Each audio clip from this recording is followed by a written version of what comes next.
The elephant's massive foot paused mid-step, hovering inches above what she thought was a rock, but was actually a tiny, broken body lying in the tall grass. Thondi, a 40-year-old matriarch leading her herd across the Botswana savanna, had nearly crushed the lion cub without even knowing it existed.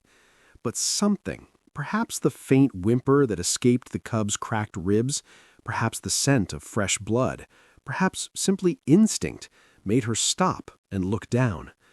What she saw should have meant nothing to her. Lions were the enemy, the predators who stalked elephant calves during droughts, who waited for weakness and attacked with ruthless efficiency.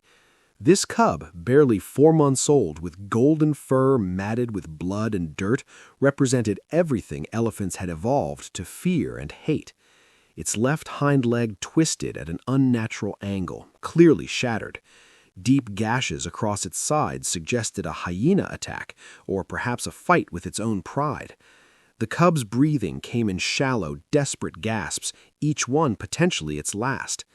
Thondi's herd waited impatiently behind her, 15 elephants ready to continue their migration to the water sources 20 miles north. Her own 2-year-old calf, Tao, pressed against her side, confused by the delay. The logical choice, the survival choice, was to keep walking. Lions and elephants were not allies. They were barely even neighbors in the complex web of savanna politics. Yet Thondi stood frozen, her ancient eyes studying this dying predator with an intensity that made her herd trumpet nervously. Then she did something that defied 60 million years of evolutionary programming. She carefully extended her trunk and gently touched the cub's small head. The baby's eyes fluttered open, amber pools filled with pain and terror, and it tried to growl, a pathetic sound that came out as barely a squeak. Thondi's trunk explored the cub's injuries with surprising delicacy, her sensitive tip detecting the fever burning through its small body, the dehydration that had left its mouth dry as dust, the infected wounds that were slowly poisoning its blood. The elephant made a decision. Using her trunk with the precision of a surgeon despite its massive size, she carefully lifted the cub off the ground. The baby cried out in agony as its broken leg shifted, but Thondi moved with incredible gentleness, cradling the predator against her trunk as she would her own calf. Her herd exploded into chaos, trumpeting warnings, backing away, the younger elephants clearly terrified that their matriarch had lost her mind. But Thondi was not just any elephant. She had led this herd for 18 years, had survived 3 droughts, 2 poacher attacks, and the loss of her own mother to a lion ambush when Thondi was just 15. She had every reason to hate lions, yet something in this broken cub called to a deeper part of her, the part that understood suffering transcended species, that a baby in pain deserved mercy regardless of what it might become. She carried the cub for 3 miles, her herd following reluctantly, until they reached a waterhole surrounded by fever trees. There, Thondi did something remarkable. She used her trunk to spray cool water over the cub's burning body, washing away blood and dirt, cooling the fever. The cub was too weak to resist, too close to death to care that an elephant, a creature its kind hunted, was now its only hope for survival. Thondi then did something that zoologists who later heard this story questioned their own expertise. She began collecting specific plants, fever bush leaves known for their anti-inflammatory properties, aloe vera for the wounds, bark from the marula tree that contained natural antibiotics. She chewed these into a paste and used her trunk to apply them to the cub's injuries with astonishing precision. Elephants had used these plants to treat their own kind for millennia, knowledge passed down through generations. Now, Thondi was using that ancient wisdom to save an enemy. For 3 days, the matriarch refused to leave the waterhole. Her herd grew restless, then anxious, then quietly accepting of their leader's inexplicable mission. Thondi stayed beside the cub, shading it from the brutal sun with her massive body, bringing it water by filling her trunk and letting drops fall into its mouth, reapplying her medicinal paste every few hours. The cub, named Jabari by rangers who later documented this event, slowly began to respond. The fever broke, The wounds stopped festering. The tiny predator even began to drink water on its own. On the fourth day, something extraordinary happened. A lioness appeared on the ridge above the waterhole, Jabari's mother, Zola, who had been desperately searching for her missing cub. She had witnessed the hyena attack, had fought off 3 of them, but lost Jabari in the chaos. For 4 days she had tracked his scent, growing more desperate with each passing hour. Now she saw her cub alive, but surrounded by elephants. Zola roared, a mother's fury and fear combined, and began descending towards the waterhole. Fondy's herd panicked, forming a protective circle, ready for battle. But Fondy did something that shocked everyone. She carefully picked up Jabari with her trunk and walked towards the advancing lioness. Zola skidded to a stop, confused. Every instinct screamed this was a trap, that the elephant would kill her cub in front of her. But Fondy continued forward, slow and deliberate, until she was just 20 feet from the lioness.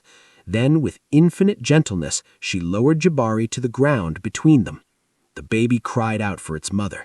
Zola's ears flattened, her body tense, but she didn't attack. She watched as Fondy backed away slowly, creating space. Only when the elephant had retreated 30 feet did Zola rush forward and grab her cub, licking his face frantically, examining his injuries, her relief palpable even to the watching elephants. Jabari's leg was still broken, but the wounds were clean, the fever gone. He would survive. Zola looked up at Fondy across that 30 feet of dusty ground, and for a long moment, predator and prey simply stared at each other. Then Zola did something unprecedented. She bowed her head slightly, just once, before carefully picking up Jabari and carrying him towards the tree line where the rest of her pride waited. Fondy watched them go, then turned and trumpeted to her herd. They had lost 4 days of travel time, had risked everything for a creature that would grow up to potentially threaten them. But as they resumed their migration, something had shifted in the ancient relationship between species. 3 months later, rangers reported an unusual sighting. Fondy's herd was drinking at a waterhole when Zola's pride approached. The normal pattern would be careful avoidance or outright confrontation. Instead, the lions waited patiently until the elephants finished drinking, then approached the water. But before drinking, Zola walked to where Fondy stood and rubbed her body along a tree trunk just 10 feet from the matriarch, a gesture of respect in lion language.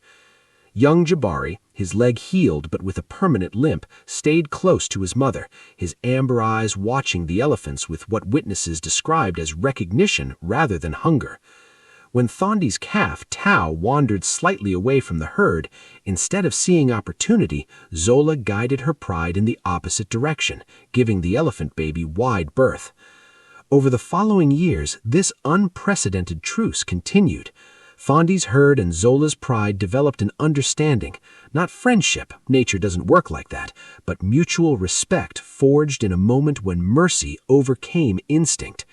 Rangers documented 14 separate encounters where the two groups acknowledged each other peacefully, a statistical impossibility that transformed into documented reality. Jabari grew into a strong male lion despite his limp, eventually leaving his pride to find his own territory. But witnesses reported that throughout his life he never attacked elephant calves, even when hunting opportunities presented themselves. That genetic memory, that early experience of being saved by the very creature he was supposed to fear, had rewired something fundamental in his predatory programming. Fondy lived to be 53 years old, a remarkable age for a wild elephant. When she finally died of natural causes, rangers found something extraordinary near her body: lion tracks, fresh from the night before. Zola, now elderly herself, had come to the place where Fondy fell, had circled her body once, then left. A final goodbye between two mothers who understood that sometimes the greatest strength is knowing when to show mercy. The savanna is a brutal place where survival demands ruthlessness, but Fondy proved that even in the harshest environments, compassion can exist, that wisdom and mercy are not weaknesses but the highest forms of strength, that a mother's instinct to protect the helpless transcends the ancient boundaries between predator and prey. If this incredible story of compassion crossing species lines touched your heart, hit that like button and subscribe for more true stories that prove the wild still teaches us lessons about humanity we desperately need to learn.